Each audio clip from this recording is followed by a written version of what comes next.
और आपको बताएं कि मुल्क पर भारत की जानिब से जंग मुसल्लत किए जाने के बावजूद पेशावर में किसी किस्म का खौफ व हिरास नहीं है। पेशावर के शहरियों ने भारत को मुंह तोड़ जवाब देने पर पाक फौज को खराजे तहसीन पेश किया है। डॉन न्यूज़ के नुमाइंदे अब्दुल हकीम मोहम्मद पेशावर सदर बाजार नोथिया में इस वक्त मौजूद हैं, उनसे मजीद जानते हैं।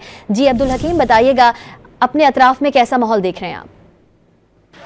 जी बिल्कुल, पेशावर समेत खैबर पख्तूनख्वा में जब भारतीय जारहियत और हमले के बाद ज़िंदगी जो है वो मामूल पर है, किसी में खौफ व हिरास नहीं है। इस वक्त हमारे साथ एक शहरी मौजूद है, उनसे पूछते क्या कहेंगे सर जो पाकिस्तानी फ़ौज ने बहादुरी का मुजाहरे किया और ज़बरदस्त किस्म का जवाब दिया है। देखिए, हमारी खुशी सब पे आया है कि हम जंग में भी हंस रहे हैं, तो इससे और बहादुरी क्या होगी। हम ऐसी कौम है जो जंग को सीने से लगाने वाली कौम है। हम तो चाहते हैं कि जंग हो ताकि दुश्मन को पता लगे कि हम किससे टकरा रहे हैं। हम 2025 की जंग लड़ेंगे और जीत कर दिखाएंगे इंशाअल्लाह। बिल्कुल, तमाम शहरी पाक फ़ौज को खिराजी तहसीन पेश करती हैं और यही जज्बा कि पाक फ़ौज के साथ तमाम लोग खड़े हैं और ये आज पाक फ़ौज ने साबित कर दिया है कि दुनिया की बेहतरीन फ़ौज है, जिस बहादुरी के साथ जवाब दिया है भारतीय जारहियत का बुज़दिलाना हमले का।